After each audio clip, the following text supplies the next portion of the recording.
Hello, and welcome to my case study project presentation. This was based on 2 interviews that I did with a friend of mine named Freddie, and here it goes. One thing I learned about bilingual education is that linguistic development is not necessarily linear, and so that means you can be proficient with one language at one time and then not proficient with it at another time. What's interesting about that is that I've heard a lot of cases now about especially like students or like children with like immigrant parents that speak Spanish only, how their Spanish was incredibly like proficient when they were a child, and then as they like entered the education system, they slowly like not necessarily grew out of Spanish, but grew to like forget it, and began picking up more English. Boom. It's like a roller coaster, right? It has its ups and downs, and not only that, when you're a bilingual or when you're an emergent bilingual, it's like there's 2 roller coasters, and that can be a real doozy of a ride. This is a quote that I had by Freddie. I'll read it out loud. The only time you would feel very much like a minority is when it comes to extracurriculars or advanced courses, or like socially, you know? All the cool kids were never Hispanic. And so while in retrospect, we realize there's a lot of instances where you may not necessarily feel like a minority, but you certainly are, I think that this quote really highlights the fact that even as like a child, as like a student, Freddie understood these like differences in power, similar to the Rosenthal project that we covered in class, with the boxes and the audio, and asking like children which sounded better or which voice sounded better. Students can pick up on that, and so it's important to acknowledge. And yes, bilingual education, something I learned from Freddie was about the exploratory language wheel program. I had not heard about this before, and in fact it sounded pretty cool, honestly, because it did offer these choices for students to pursue different languages if they so desired.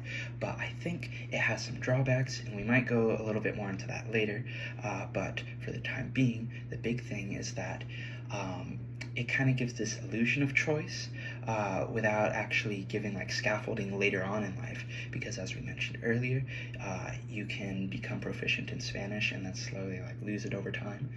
And so I think it's important to provide, I guess, that continual support, which is not always given. Boom. The effects of limited education on the household.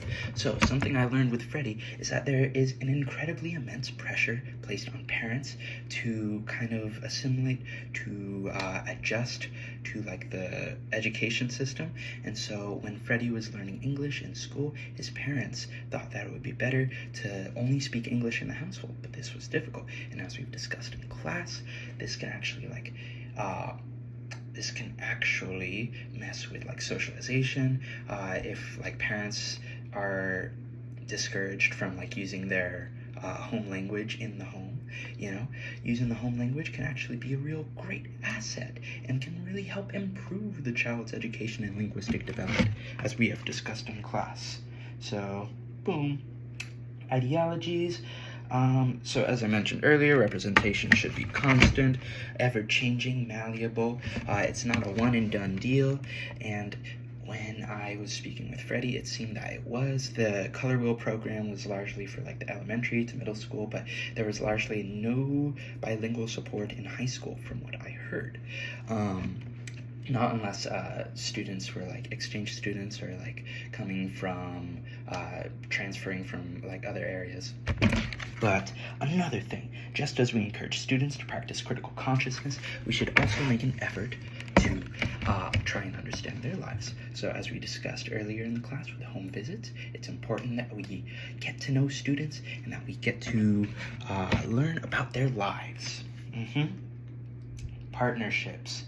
encourage more integration of outside communities, including family members, coalitions, and larger groups interested in supporting diversity in education. I remember in a previous ESOL class, we talked about the Salem Coalition for Diversity, I believe. So getting those kinds of groups that are interested in promoting diversity in the classroom and getting them in the classroom, that's the big thing. And how could I forget the artifacts? We got Gabriel Iglesias here, better known as Fluffy. He is a comedian, and one of the great things that Freddie said about comedians is that they are able to highlight the small intricacies of culture that you don't necessarily pick up on unless you actually live things. So what's cool is that I guess he was able to relate with a lot of the comedy that Fluffy would produce. He also mentioned Malafe, more importantly his song La Vaca, which I believe is a cover of a traditional classic song, and it's just a fun one to play at parties. We talked a lot about music because I feel like music is a big way that I am able to connect with other people, and so we also talked about Mon Laferte. I love Mon Laferte and her song Tu Falta de Querer. Freddie and I, we both love that song. We got another quote here by Freddie I'll read out loud. When meeting someone who's Spanish out in public who's a stranger, and you just ask, Hola, hablas español? They respond, and it's like an instant you and me are cool. I see you as not just a random stranger. It's that camaraderie of knowing someone like you. And so I wanted to point out this quote because representation matters. Not only that, but good representation. Because you can't just have like posters up on your walls. You gotta like actually integrate it into the classroom and have it be meaningful. Meaningful integration. That's the key. Okay, and that's my presentation, so thank you for watching.